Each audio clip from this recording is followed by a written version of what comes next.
I'm not doubting that. Oh, I'm not uh, doubting their parent skill. That's what I'm trying to say. why you go for the layup, bro? What's wrong with these niggas?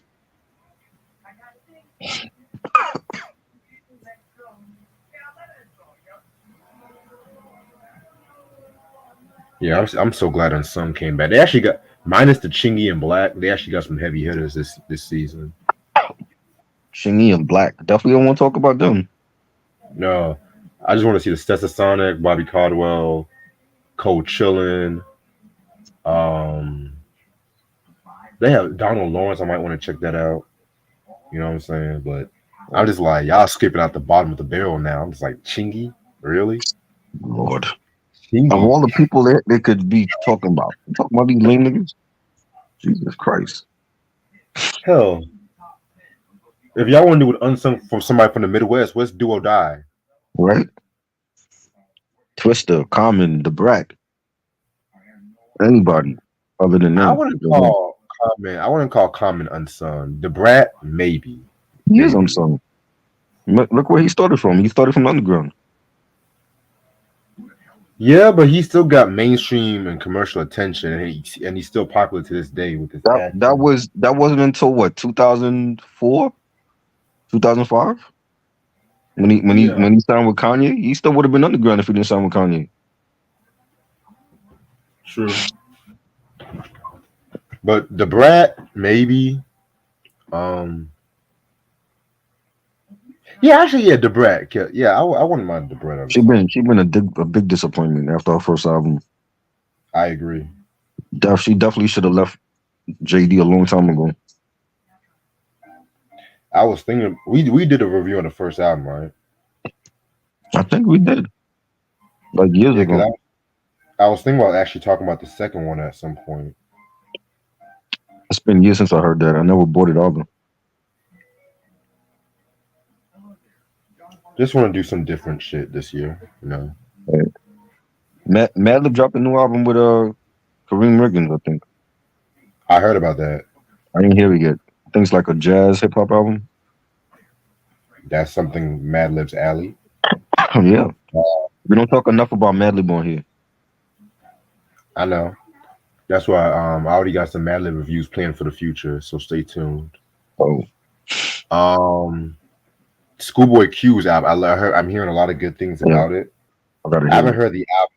I haven't heard the album yet, though. I'm gonna hear it probably tonight or tomorrow because we're talking about it tomorrow anyway. I'm gonna check it out.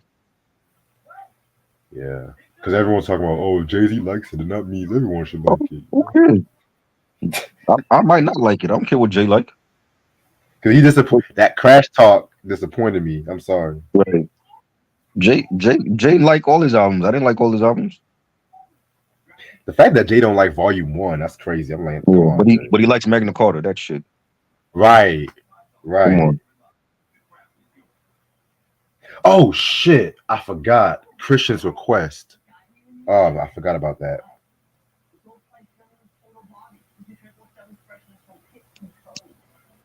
Um, I might have to squeeze something in this week. You know what I'm saying for Christian.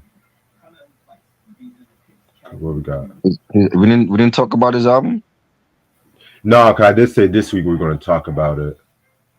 What's the album again? Yvonne Fair, the bitch is black. What was that Linda? What's her name? I thought that was his album he requested. No, that was mine. That was the one I Oh, picked out. But we can pre-record that. We can pre-record that. I'll text you because like this week I'm already kind of busy this week. Yeah, yeah. I think that can work. Hold on.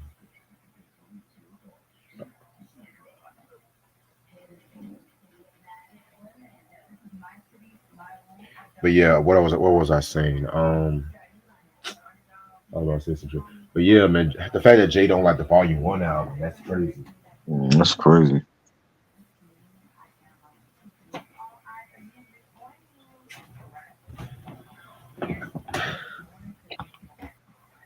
My day's actually been good, Q. Thank you for asking.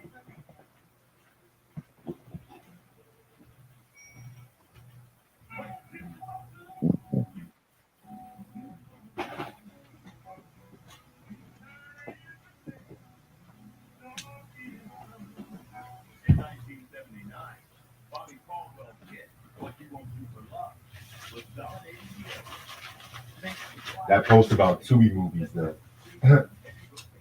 I've been saying that Tubi is garbage.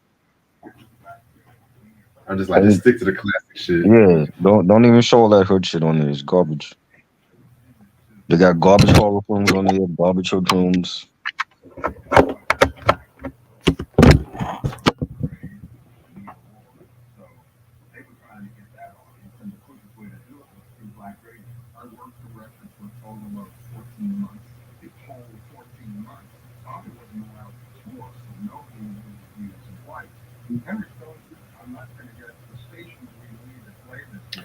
Yeah, man.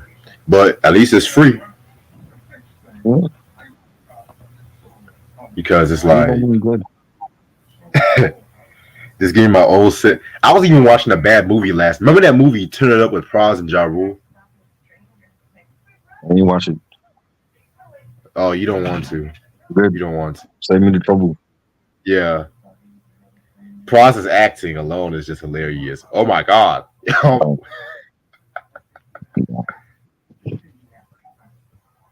At least Ja has some acting credibilities and under his belt, like Fast and Furious and all that shit, but still.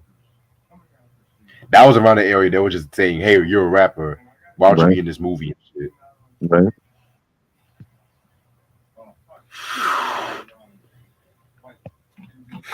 Then in the 2000s, they was like, hey, you're a rapper. Here's a TV show for you. Oh, you're a stand-up comedian. Here's a TV show. Mm-mm. These days, you on TikTok. Here's a music career.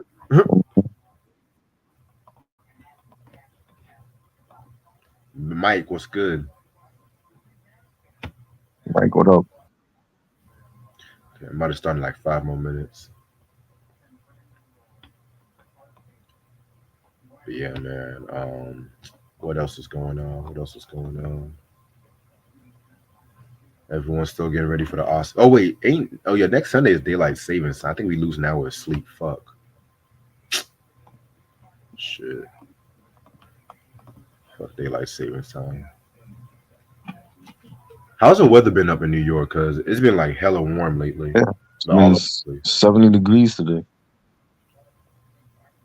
Right. And I was gonna get this dope ass low end. I'm still gonna get the low end theory jacket. And it's gonna be a Men's Health Central jacket. But then the weather wants to get warm now. This one I want to get the jacket. Well, Right. winter ain't over yet though. We still got a couple more weeks. Right. It's still cold in springtime 2 in the morning. Yeah. Hell yeah, I'm still gonna rock that jacket. Fuck that. Right.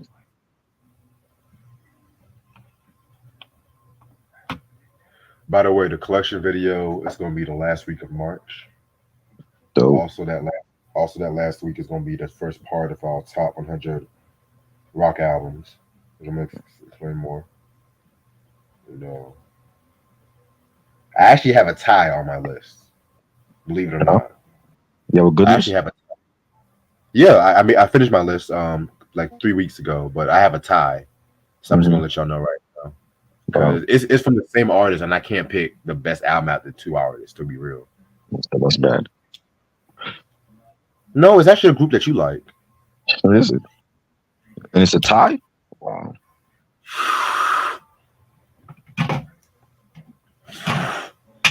I can't wait to see your list because I want to see what rock music you fucking like and shit. If it's a group that I like, then it has to be somebody from. It has to be a new metal or alternative rock. Yeah, because the rock bands you like, I don't like. So it has to be somebody from the 2000s or something. well, that's not you. I like Rage. I like the Stones. I don't like too much of it. I haven't heard all the Stone stuff though. That's true. You know, They had like 80 albums. And yeah. I'm not gonna be listening to that. Well, what you heard, you like though. That's all I give you. Yeah.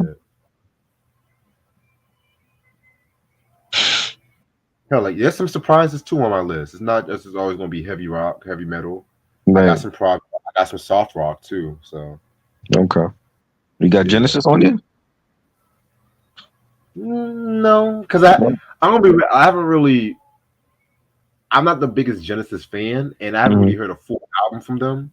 Right. But lately, I've heard some songs lately. I was like, okay, some of it's okay, but Okay. hey, Q, you already know Q. I can't tell you who's on my list, so you already know.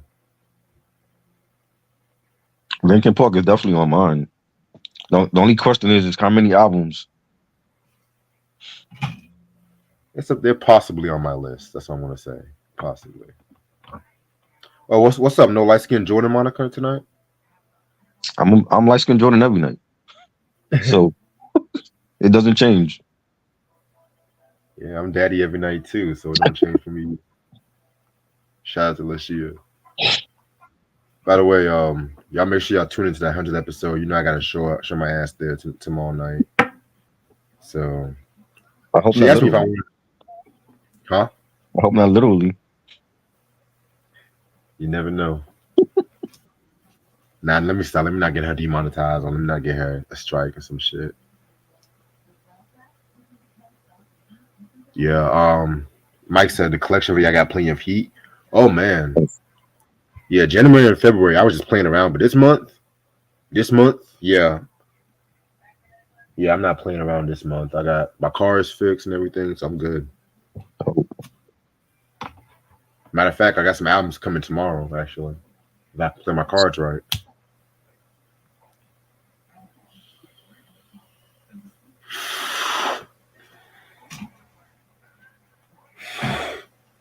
Because originally I was trying to do this collection video February, but with everything going on with the car, and I was like, yeah, let me push this back. Fuck that. But How many people coming for that? as of now, you, me, Mike, Ashley, and Eric. That's it. Where happened to Rock Lady? Where she been? I've been trying to invite her. She always been busy. Oh, No, she's just been busy with work a lot. So I was just like, no shade. all right. What about But Killer hell, Tapes? Killer Tapes always buying shit. We never invite him on here. we can invite him. I think I follow him on Instagram too. He's always buying shit. It seems like every day I see something. If he's not buying like figures, he's buying records or tapes. We got to invite him on here one time. Yo, I could try to also invite Kavase too if he's free. It was, yeah. Yeah, man. But I'm ready to start whenever you are. Let's go. All right, give me one. I forgot to pull up on this day of music.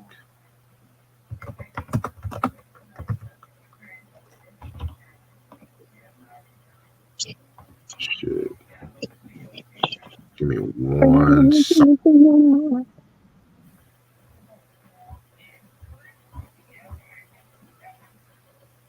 No, fuck it. Actually, yeah, I think I can talk about it. There's a couple of them. Yeah, I found an album I can talk about today. It's not a rock album, but it's a hip hop album. Mm-hmm. I'm gonna pull it out.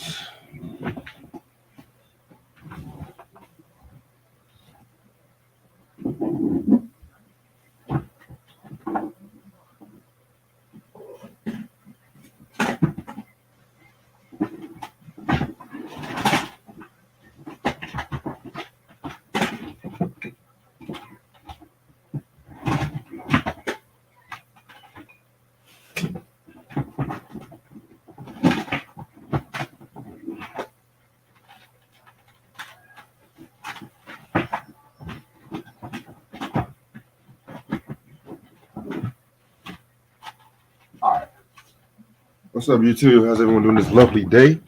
It's your boy Reg in the building. I got my homeboy Try in the building with me. Yo. Before we start, I don't have a rock album I found, but I do have a hip hop album. It's a 50 Cent The Massacre on this day in hip hop or on this day in music. You know what I'm saying? We done a review on this album a couple months ago. I'm gonna be real with you. When I first heard this album, I was not a fan of this album, to be real with you, and stuff like that. When I first heard it,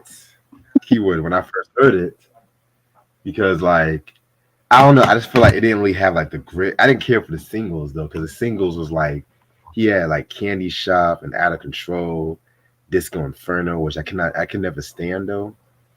But then over the years, I do say it's a very dope album. What I call it a classic album, you can say it's an arguable classic. You can say it's an arguable classic. You know what I'm saying?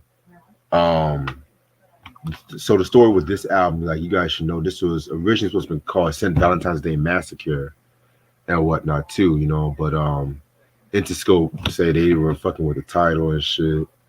And at this time too, he was working with the game, and a lot of these songs, you know what I'm saying, that the game down the documentary was supposed to have been for this album as well, but he gave it to the game, which we talked about that during like the whole Doctor's Advocate, the documentary review. So y'all check that shit out too.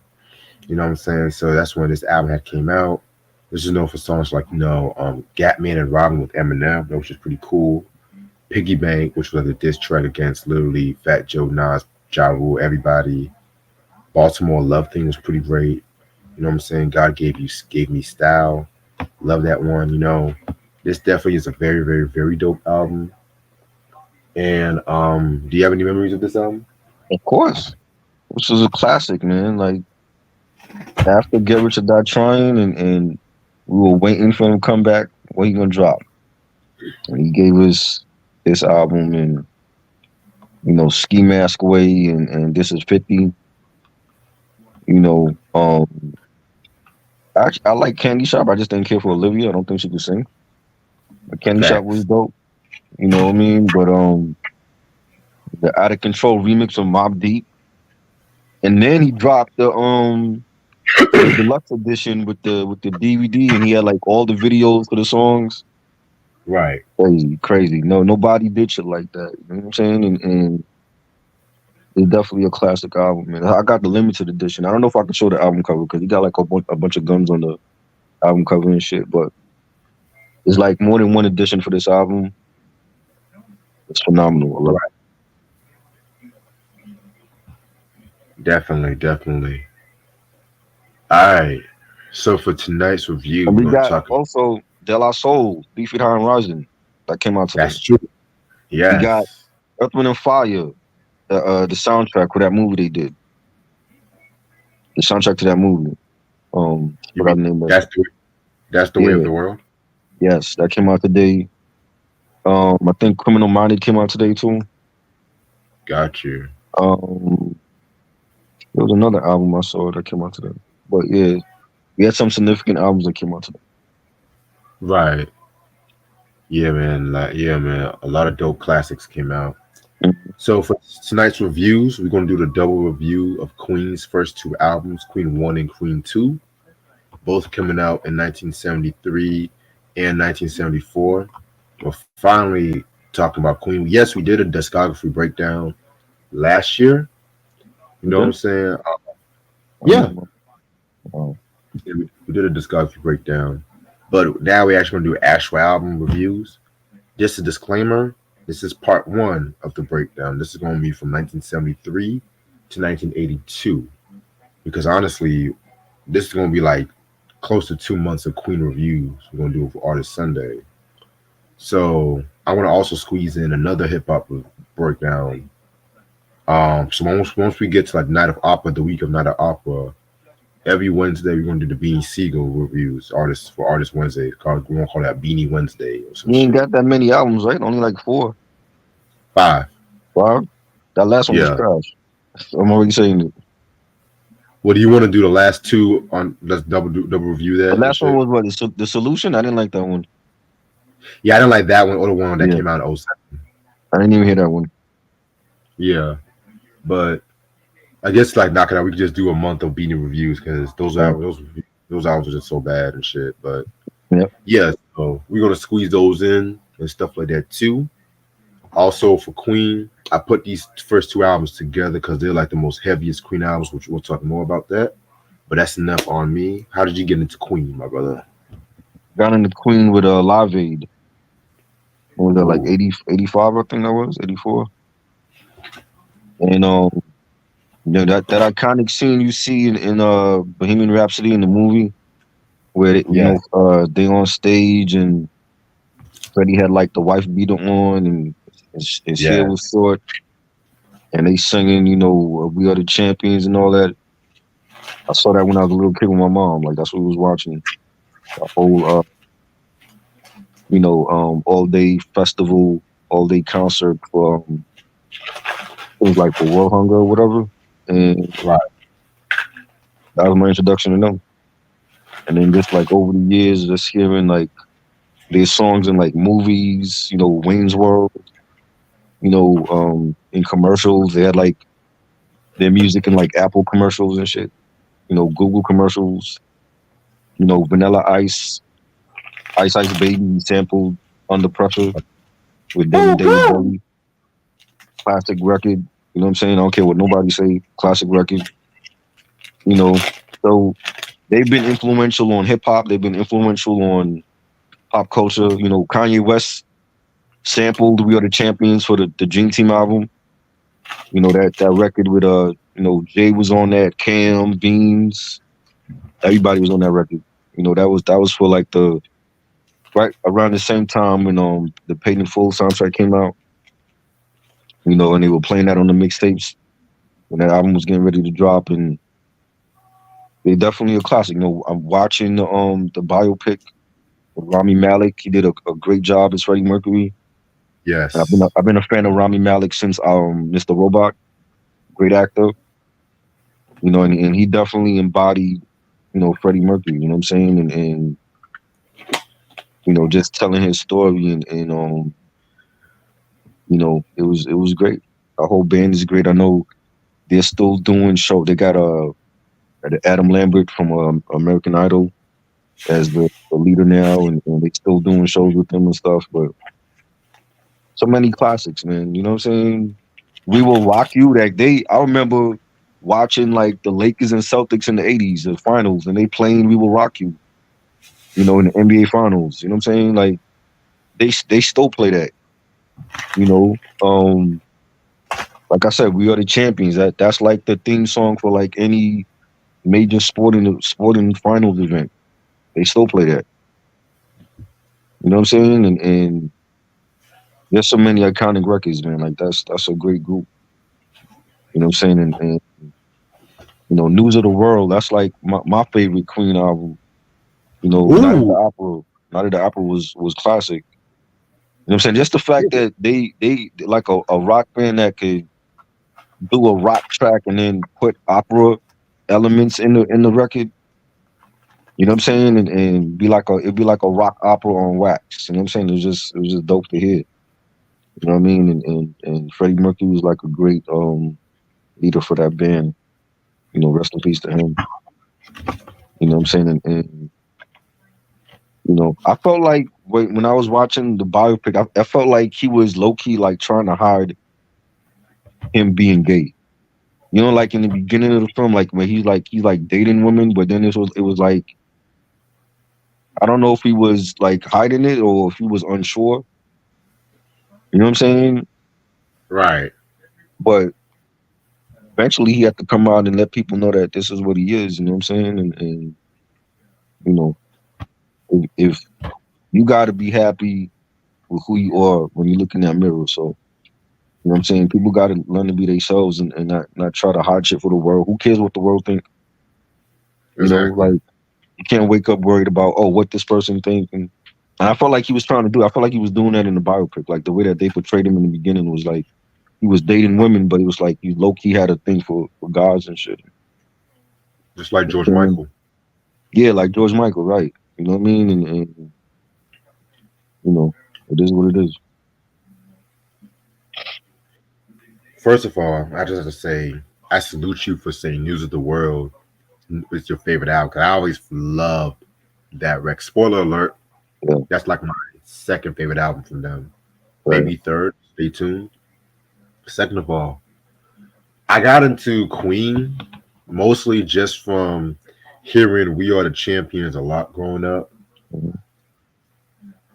I feel like it was one of those very operatic songs and shit, you know what I'm saying? And when I got to the genius of Queen, it was like when I was in high school, because like I told you, early 20 teens, like '09, 2010, 2011. there weren't really a lot of good times when it came to like hip hop, in my opinion. So a lot of hip hop, I was just so disappointed by. I was mostly listening to classic rock So around you're that time. disappointed in like Schoolboy Q and Mac Miller and them? Oh well, I wasn't a Mac Miller fan at that time. Mm-hmm. I'm gonna be real with you. I didn't really come to appreciate Mac Miller till a little bit after he died.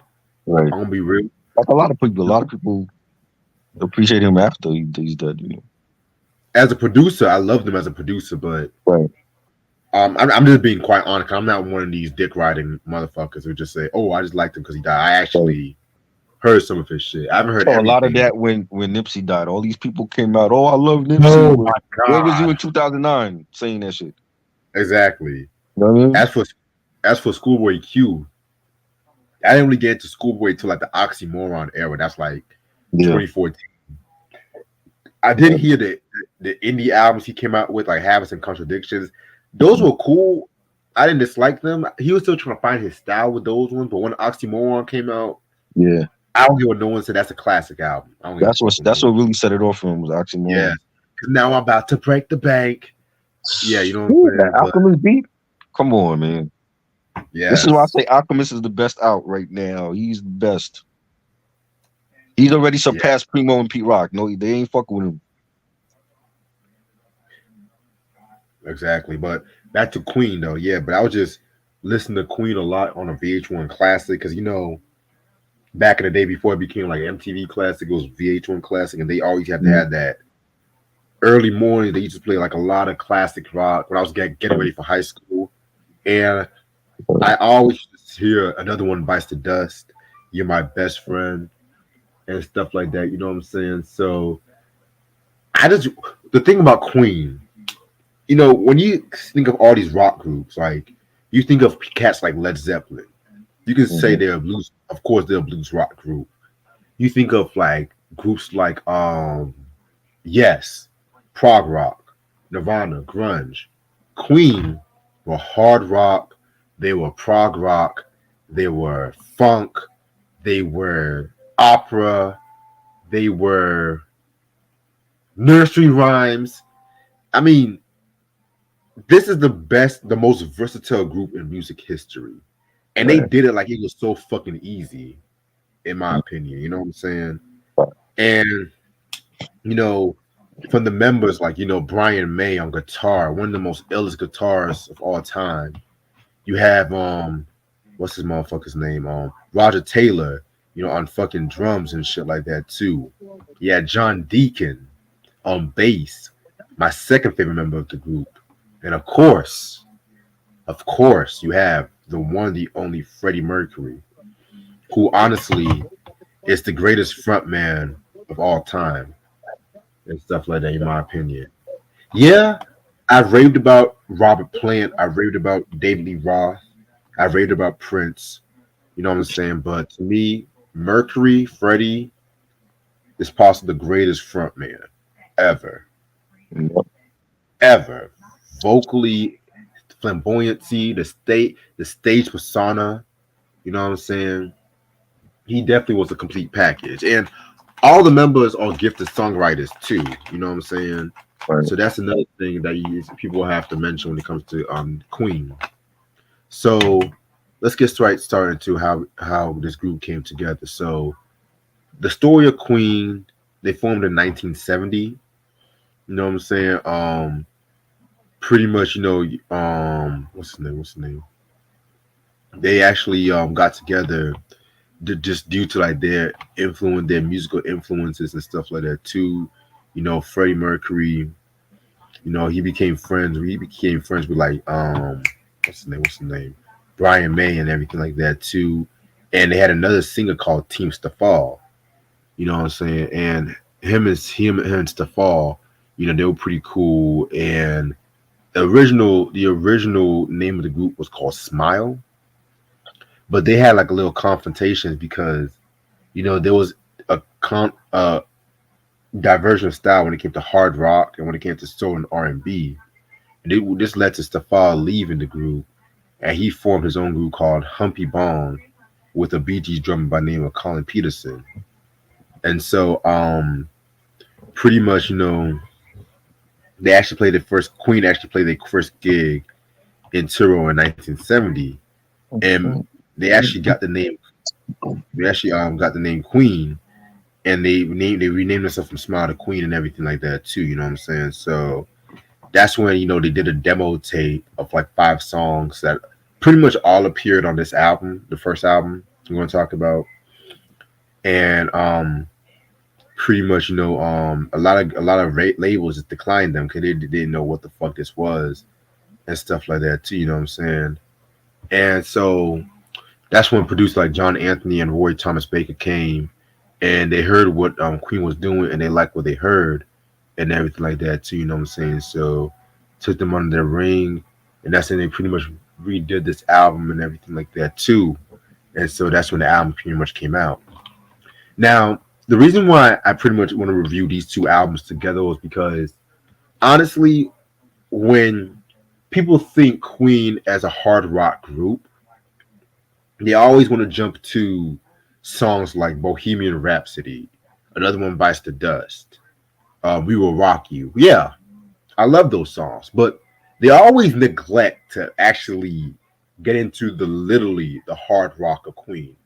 So if you are like a diehard fan of Queen, and I mean like diehard fan, like if you guys got into them like in the mid-70s, I recommend you guys jumping on the Night of the Opera review. But if you're just like a fan of the hard rock Queen albums, then these reviews, the Queen 1 and Queen 2, y'all gonna love these reviews. Sheer Heart Attack is like the first step towards their signature sound, which we'll talk about that next week.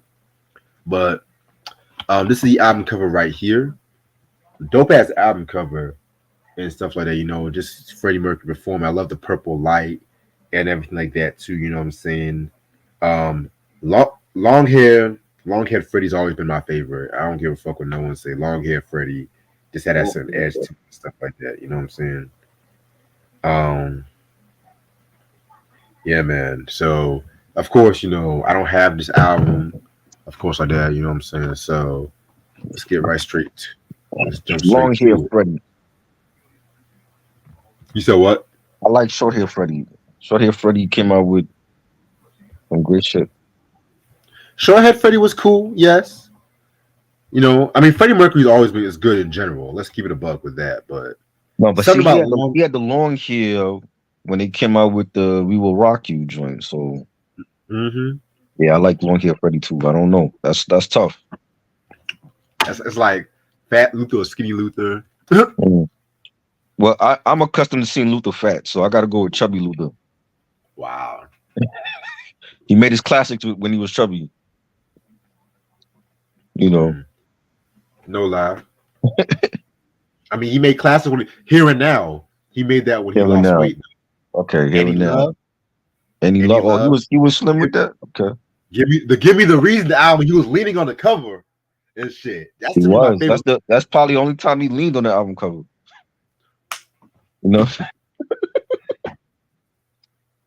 He had to sit down for the other album covers. Oh my god! Let me stop. I'm just playing. You're not gonna disrespect. I don't know. That's tough too. But see, like growing up, like I used to see Luther as chubby. Like I think my mom even met him when he was chubby. I gotta ask her. I know she met him backstage, but I don't know if he was chubby or if he had lost the weight at that time. Yeah, chubby Luther, man. I mean, but yeah, the long hair Queen gave us like the hard rock classic. Short hair Queen gave us the more experimental shit. You know what I'm saying? Right. Yeah, we'll talk about that. That's interesting. I want to definitely ask classic rock fans that shit. You know what I'm saying?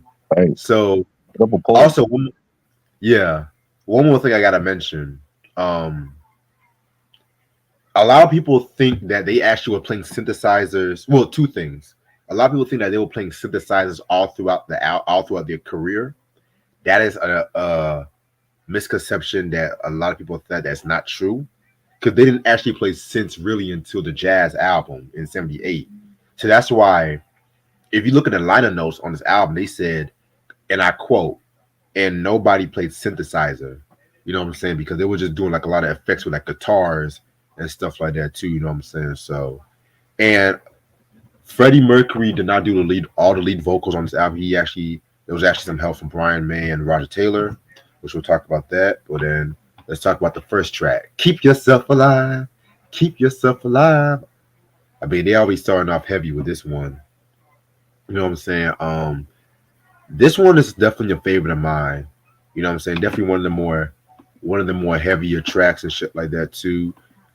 This is actually written after the band was actually formed, but before John Deacon actually joined the band, because he actually had another bass player by the name of Barry Mitchell and stuff like that too. You know what I'm saying? So this was actually a very cool song. I love like the arrangement of the song, you know, the vocal ability and everything like that too. You know what I'm saying? Yeah, I mean, this one is definitely a straightforward track, which I love. I love a little straightforwardness sometimes. Yeah, the beat was dope. I like the guitars on it. You know, nice track to start off the album. Definitely a nice track. All right. Track number 2 is called "Doing All Right."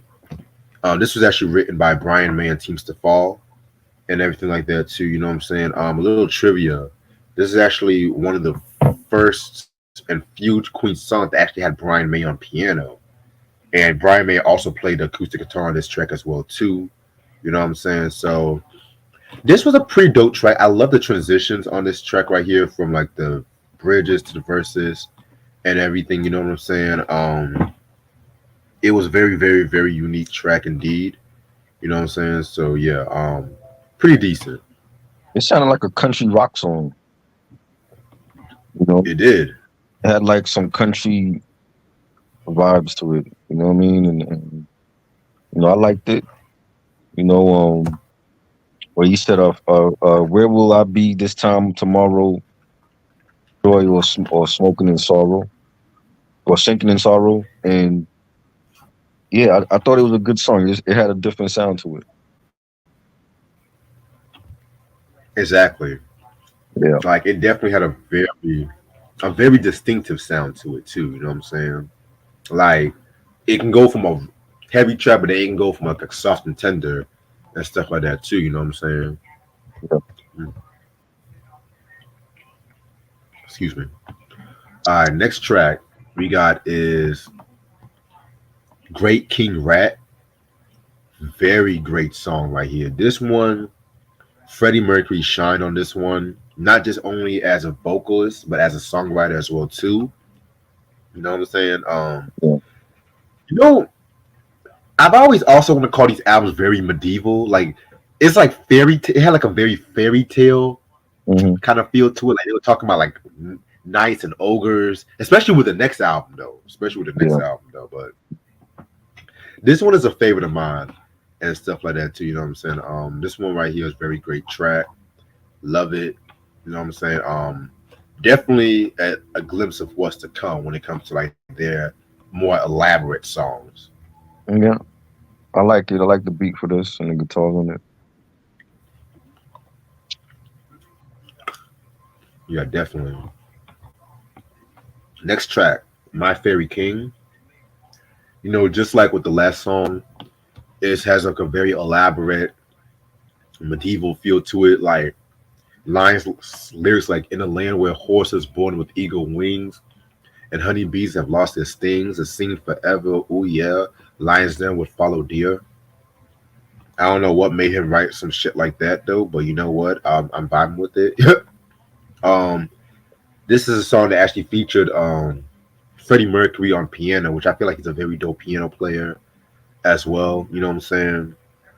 But the real MVP is actually Brian May's guitar work on this one. You know what I'm saying? Brian May definitely did his thing on this one too, so I love it. Oh shit! Yeah, it start off like a acapella, and then the beat drops, and then it was good, and then it went back to acapella for a minute and picked up pace. It Right, was different tempo changes in the song, so you know, right, yeah, and that's something like a lot of alternative rock groups in the late '80s, like the Pixies and Sonic Youth, they definitely love to fuck with the tempo in certain tracks like that too, which also influenced groups like Nirvana and Right. stuff. You know what I'm saying? Because like, especially with like that lithium track where he's like, "I'm so happy," because when he starts off all slow and then, I like it. I'm not gonna. That's my Yeah, joint. I Yeah, love man. that. I love lithium. You Lithium. know what I'm saying? Love that track. Hell, come as you are and shit. Come as you As are. you are. Fire. Oh, man. Sure know about that. Yeah, I don't know. Trust me. I have my rock shit though. Don't get me wrong. I'm not always hip hop every day and shit. You know. Right. Hell, man. Y'all don't know. That now rock these days, man. I don't know what rock these days are. I don't know. I can't even rock no more. It's not. I don't know what the fuck they putting out. It's fucking AI music at this point. Like, Jesus Christ. but last year the veterans came out with some dope shit like the Stones and Ozzy, Megadeth. They came out with some. I even like Billy Joel's new song and shit. So That was cool. Foo Fighters album was good. I like that. yeah, You know. yeah, man. All right. You said your thoughts on this song, right? Yeah. Cool. Next track, Liar, Liar. Man, this is actually probably my favorite track on this album. Mm-hmm. It definitely had like a very. It sounds a way ahead of its time because this is something I would definitely hear like somebody like Faith No More do or Right. some shit like, you know what I'm saying? Another very dope group right there. You know, I need to get my hands on this second album. I think it's called Angel Dust. I need to get my hands on that one. Right. So the song tells a story about this cat. You know what I'm saying? Originally, it was supposed to be called Lover. Excuse me. And it tells a story about a man at a church asking for forgiveness, but he can't find none and stuff like that too because no one believes all the things of what he has done. They keep calling him a liar and everything like that too. Right. You know what I'm saying? So yeah, this was a very great track. It's like The Boy Who Cried Wolf, if that makes sense. You know what I'm saying? It definitely had a very cinematic feel to it. I love it. Yeah, the beat was dope. I like the beat and guitars on this. So, Brian Dickinson in here. Liar. I want to be a fly on the wall to when they were recording this track because you can tell they had a lot of fun with this one Yeah. right here. But next track called "The Night Comes Down." Again, another very dope track. This one was a little bit more melodic compared to some of the other tracks on this album. Brian May actually wrote this track. Oh, the production I forgot to mention. John Anthony and Roy Thomas Baker, they did a production on this album as well as Queen. But back to this out. That's back to The Night Comes Down. Definitely a very, very, very dope track right here. It's like a song about nostalgia, you know, pretty much just wishing for like going back to when you were a kid and everything like that too. You know, it's been said that they were kind of influenced by the Beatles with this track and everything like that too. You know what I'm saying? And they even kind of mentioned "Lucy in the Sky with Diamonds." You know, the song from the Sgt. Pepper album, which that's actually one of my favorite tracks on the Sgt. Pepper and stuff like that too. But you can also see some influence from the song "Strawberry Fields Forever." You know what I'm saying? Which that was another great song too. So yeah, this is very dope. This is a dope song. I like the beat for this. Bang. Yeah, definitely a fire beat. Next track we got is Modern Times Rock and Roll. This was written and sung by Roger Taylor. You know what I'm saying? It's definitely a bit one of the more heavier tracks on this album as well too. You know what I'm saying? Very, very, very dope track right here. You know what I'm saying? I like hard rock green. I like hard rock green, so I can't get mad at this. You know what I'm saying? Roger Taylor definitely did his thing on this one. You know, so yeah, very fire. Yeah, it had a nice beat. You know, a great guitar play on here. You know. Definitely. Next track, we got Son and Daughter. Another favorite track on this album. To me, this was written by Brian May. You know what I'm saying? So with this track right here, pretty much, you know what I'm saying? This was definitely. It was known for its famous guitar solo that whenever they played this song live, Right. up until 1976, it was known for one of the best guitar solos that Brian May has ever done. But on the album version does not even have the guitar solo on it and stuff like that too. So I feel that's kind of interesting as well. But I feel like this was one of those songs from Queen that's better live than on the studio version, if that makes sense. So if y'all can see a live performance on this song on YouTube, watch it. You'll see what I'm talking about.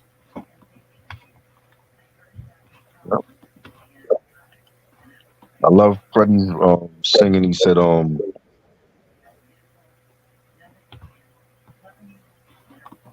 it had a nice beat to it also. Right. Yeah. Definitely. And I forgot to mention that this was actually based on the confusion that Brian May had and stuff like that. You know what I'm saying? Because apparently she had a stillborn when she was giving birth. Because Brian May was supposed to have an older sister, but she had stillborn. And from what I read, that the parents were so hurt that from the daughter's death that they pretty much treated Brian May as a girl when he was younger. Because if you guys seen Brian May, he definitely had like the long hair and everything like that. And Brian May said that he was cool with it because of the fact that it was just to make his parents happy. But then at the same time, once he grew up, he wanted to be treated as a man, and he didn't know how to really present himself as a son or a daughter. So definitely one of the most conceptually dope songs that they've ever came out with. Did Freddie have a thing for him too? You know what, Troy? I'm not even going to answer that question. I'm not even going to answer that. Yeah. But yeah, this was a very interesting song. Anyway, okay. Jesus. Yeah. That's the right song for a comment like that. Yeah. Jesus. This was another dope song right here. It tells part of the story about Jesus Christ, of course. You know what I'm saying? I mean, this was pretty okay. You know what I'm saying? It might be like my least favorite song on this album. And the reason why I say that is not because it's a bad track. It's because it's like with the other songs on this album, it definitely had like a lot of complex meanings and stuff like that too. But this one was just another straightforward track and everything like that too. You know what I'm saying? Love the guitar from Brian May too. So this one was pretty dope. It sounds operatic, like a gospel rock song. Right. You know. Oh, going down to see the Lord Jesus. Like some epic shit is about to happen when you hear that. You know what I'm saying? And yes, sir. I like it. I thought it was dope. Yeah, I definitely think it's dope too. Excuse me. And the last song is Seven Seas of Rye. It's like an instrumental. You know what I'm saying? This one was pretty decent. You know what I'm saying? Nice little instrumental. So nothing to it. Yeah, it was cool. Nice way to end off the album.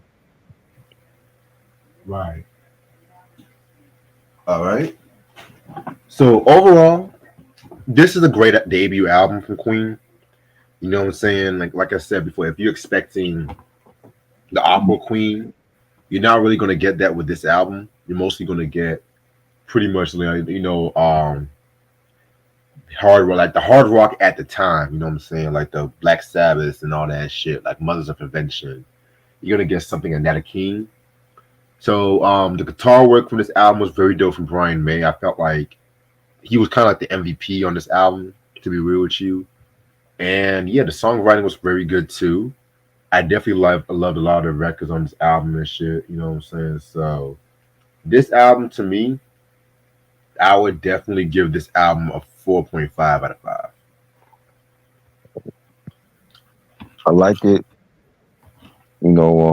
Had different sounds, some opera, rock, different tempos and changes to tracks.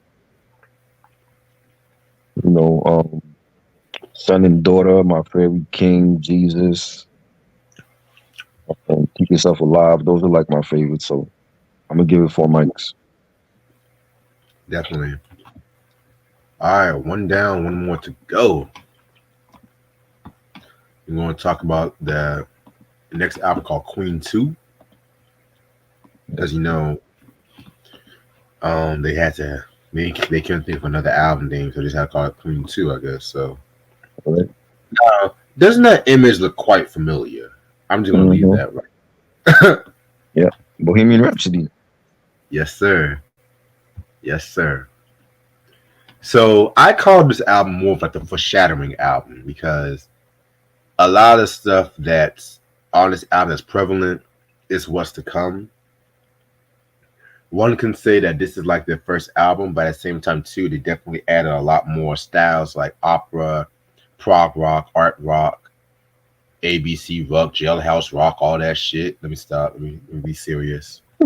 Um, the same producers, Roy Thomas Baker was on this. Robin Jeffrey Campbell, Queen, did the production. And the only single that this album came out with was Seven Seas of Rod, but that was only in the UK. Excuse me.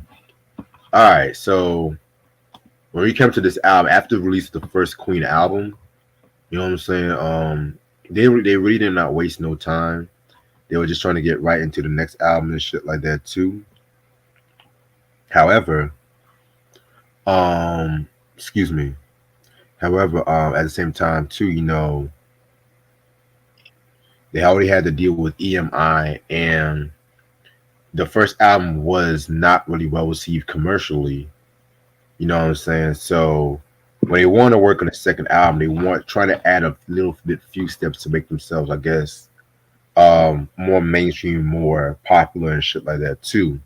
But at the same time too, still be experimental and key to their own sound, if that makes sense. You know what I'm saying? So 1 year later they came out with this album.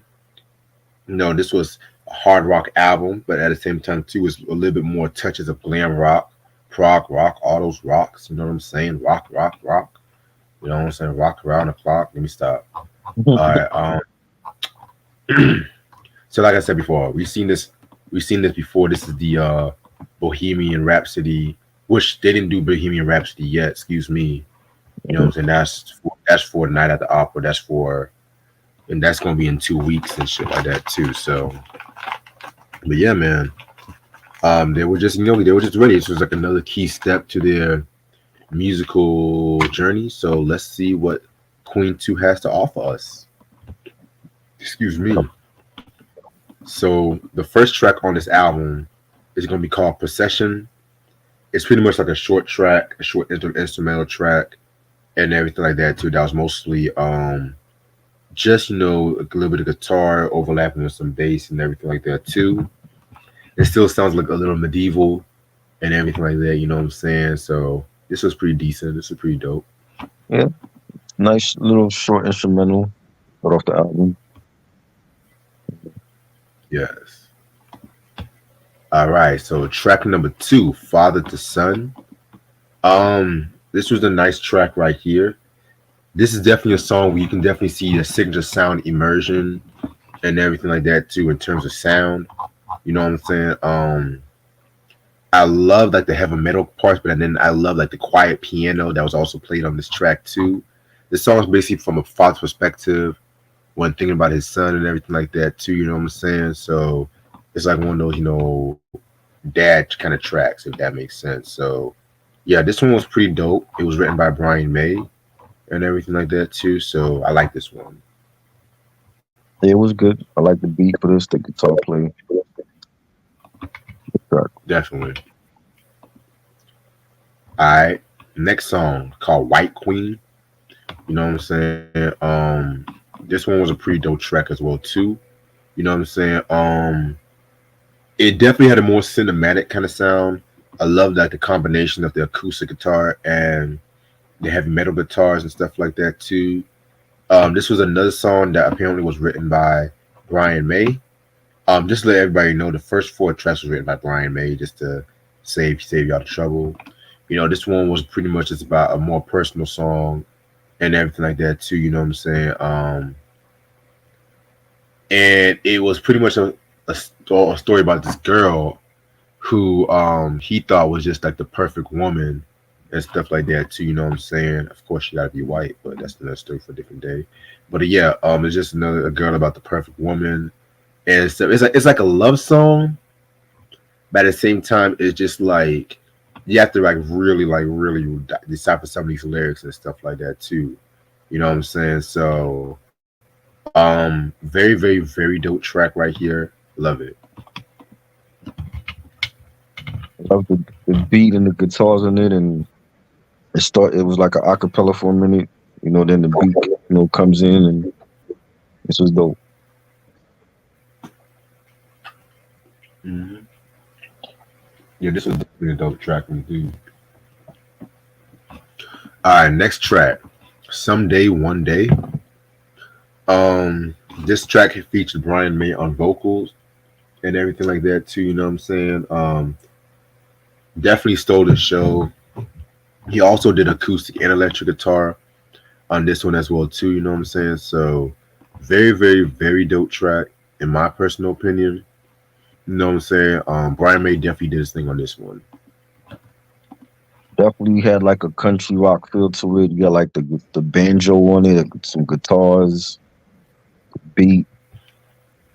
It sounded dope when Cream did it. Yeah, definitely sounded dope. Next track is called "The Loser in the End." This was written and sung by Ross Taylor. This song to me is the most Led Zeppelin song of the album. You know what I'm saying? It definitely had like a Led Zeppelin feel to it, especially with the way Roger was singing and everything like that too.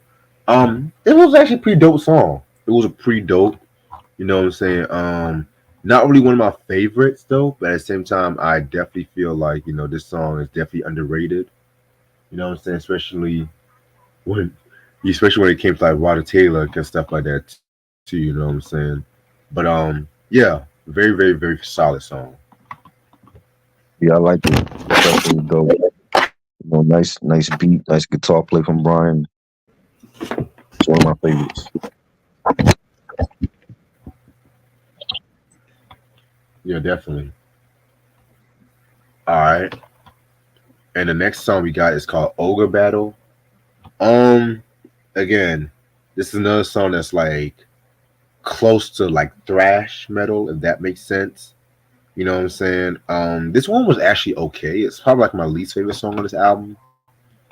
You know what I'm saying? I kind of felt like it kind of fit more on the first album. If that makes sense though. But you know what I'm saying? But yeah, this one was pretty decent. It was alright. Yeah, it was cool. I like it. Nice beat. Definitely. Alright. Next track we got is what's the next track? The Fairy Fellas Master Stroke. This is written by Freddie Mercury and shit like that. You know what I'm saying?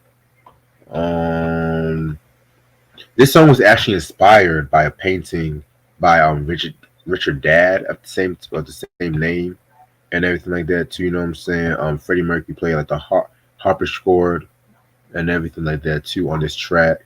Very experimental, very fantasy based song and everything like that too. You know what I'm saying? One of my favorites on this album. And again, it shows the genius of Freddie Mercury. Like they were definitely testing the waters on this opera thing, with this one and shit too. So Yeah, no, the beat, the bass line, guitar play, solid track. Yeah, definitely a solid track. All right, and next song we got is called Nevermore.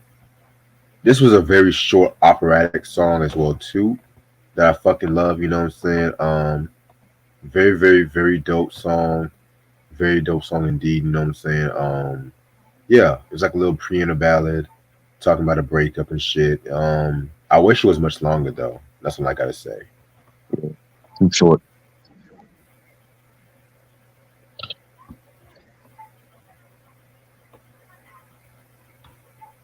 You said what? too short of a track. Right. All right. So next song we got is called March of the Black Queen and everything like that too. You know what I'm saying? This was actually sung by Freddie Mercury and Roddy Taylor and stuff like that. You know what I'm saying? So Brian May pretty much said that this was like the predecessor of Bohemian Rhapsody, if that makes sense. You know what I'm saying? And I can kind of see it and shit. You know what I'm saying? It was never released as a single, but this has always been like a fan favorite and stuff like that too. You know what I'm saying? And Freddie Mercury, they actually added this song a lot in like medleys and stuff like that too. You know what I'm saying? So this one right here is definitely a pretty decent song. It wasn't. It's not only one of my favorites compared to other fans though, but I like it. It was alright. It's cool. It was alright. I don't think it's touching Bohemian Rhapsody, but okay. Oh no. Alright. And the next track is called "Funny How Love Is."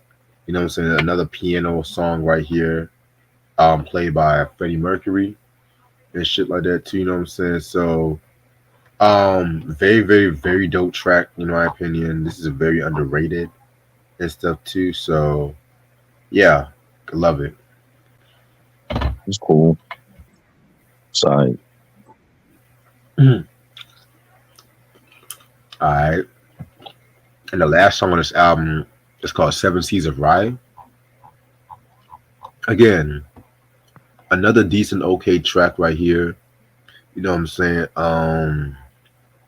Yeah, it's pretty much like an instrumental kind of track and shit too. So, yeah, it's like the rough version was on the first album, but then the final version is on this album. So, pretty decent. This one I like better than the one on the first album. It was longer. You know, they should have had this version on the first album, like the end. Like, I why have the agree. instrumental? Why put the instrumental on the first one and then put the full song on this one? What's to come, I guess. All right.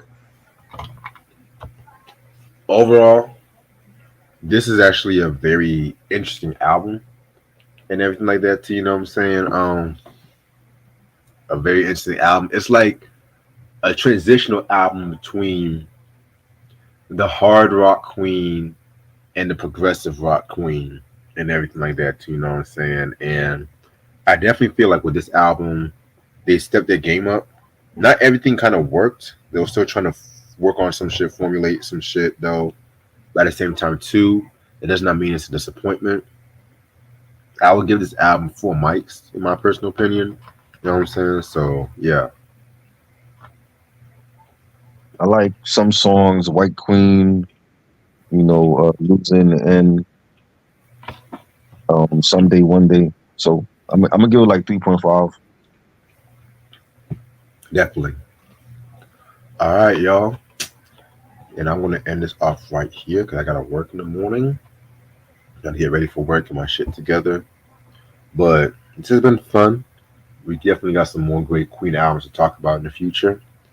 So tomorrow at 11 p.m., we're gonna talk about Schoolboy Q with this recent album called Blue Lips and shit. Hopefully that shit's better than Crash Talk. A lot of people are saying it's good. You know what I'm saying? So we'll see what happens with that. And then Tuesday at 5, we got Monica with the Boy Is Mine album. Ashley's going to join us for that one and shit too. You know what I'm saying? So, and then Friday we got Common's Electric Circus album But Shriley want to talk about why he don't like that album like that. It's okay. And then we also got the Hoodlum movie review at 11 p.m. Friday. So that's gonna be kind of fun. And we're gonna pre-record Christian's request this weekend as well too. So anything guys say before we head out? I did a live stream last night with Why Won't You Die podcast. Shout out to Flex Talk and Q Reviews. That was fun. And we was just talking about top black actors, actresses in horror movies. The ones that actually lived, the ones that Right. died. So that was fun. That was like, I think it was like 2 hours long we did. And we'll be back on there like doing some other stuff with them. So check that out. They're on YouTube. Check out Flex Talk channel. And so to them. What they be doing on that channel though? They do movie stuff. Okay. They do horror. Well, they have a horror podcast. Why Won't You Die horror podcast. And Flex Talk has his own channel on YouTube and Q Reviews. Flex Talk is also a DJ, so he like he's talking about music also.